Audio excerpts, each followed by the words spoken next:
بسم الله الرحمن الرحيم. ازيكم حبايبي؟ عاملين ايه؟ يا رب تكونوا في سعادة كده وخير وهنا يا رب. كل سنة وانتم طيبين. النهاردة قمت بقى ايه، زهقت بيني وبينكم من الاكل والشرب وكل شوية طبيخ وقرف.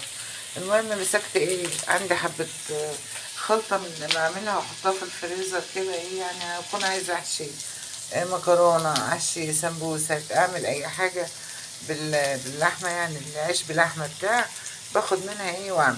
فانا ايه، خدت حبة كده كانوا عندي، ومسكت بقى ايه، زهقنا من الطبيخ، مسكت بطاطساية على جزراية على قرن فلفل كده ايه، وهشوحهم. انا عايزة اكل نواشف كده، مش عايزة طبيخ بقى، قرفنا من الطبيخ. مش قرفنا يعني، زهقنا منه، يعني هو مش هنستغنى عنه بس يعني على قد وبعدين احنا اخر الشهر كمان، يعني بقى انا اخبي عنكم ليه؟ انتوا ولادي بقى الحالة بقى ايه، صعب شوية ومفيش. فقلت ايه، اشوح كده الموجود يعني في البيت. وهنا الحلة كنت عاملة فيها الصلصة طبعا زي ما انتوا عارفين اهي، يعني بعملها وبشيلها اهي في البتاع، بنشفها خالص. فقلت بدل استغل الحلة يعني اسلق فيها المكرونة مطرح الطماطم، هسلق شوية المكرونة فيها، وهنا هعملها نواشف بس كده، واللي ياخد من دي يحط على المكرونة. اخلص بس اوريك. وانا بهاتي مع نفسي ولا ايه؟ عماله اتكلم والتليفون مقفول والله العظيم. بصوا يا جماعه عملتها ايه، بصوا البطاطستين الصغيرين على الجزرايه على البصلتين، على مفيش يعني، انت لو عندك كبدايه او قنصايه قطعي حتت صغيره كده، حط عليها بصلتين حلوين، واعملي الكوس اللهم صل على النبي، البطاطس والجزر شوحيهم بشوية زيت كده لما يقربوا زي مقليين كده يعني. ارميهم فوق ايه البصل والحتتين الكبده دول، وشوحي شوحي كده. لو عندك الفرن ولا زقيهم ينشفوا شويه زي ما انا ما عملت كده، نشفتهم. بصوا جميل ازاي، والله العظيم طعمها جميل جدا. وخلصتها، هي حطيتها في الطبق.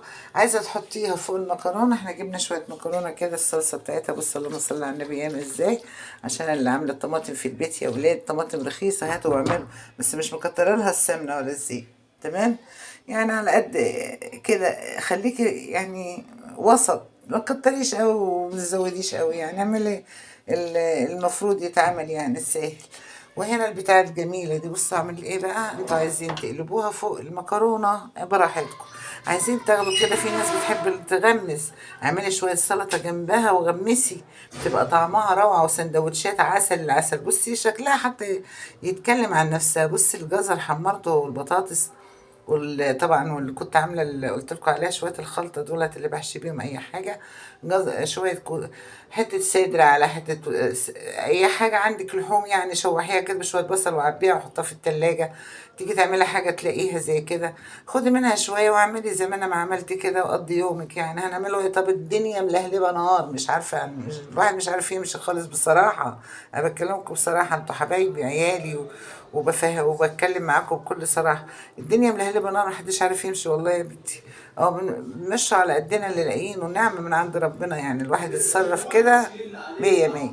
وادي المكرونة عملناها، ونعمل اللي عايز يعمل سلطة يعمل، عايز ياكل بمخلل يعمل، براحتكم بقى. يلا يلا حبايبي اعملوا كده وتهنوا يا رب. كل سنة وانتم طيبين. البطن ما بتشكرش اي حاجة بتحط فيها، وبتحمد ربنا. يلا حبايبي كل سنة وانتم طيبين، تعود عليكم الايام بخير يا رب، ويهنيكوا كده ويسعدكوا، اعمليها كده وتهني قلب امك.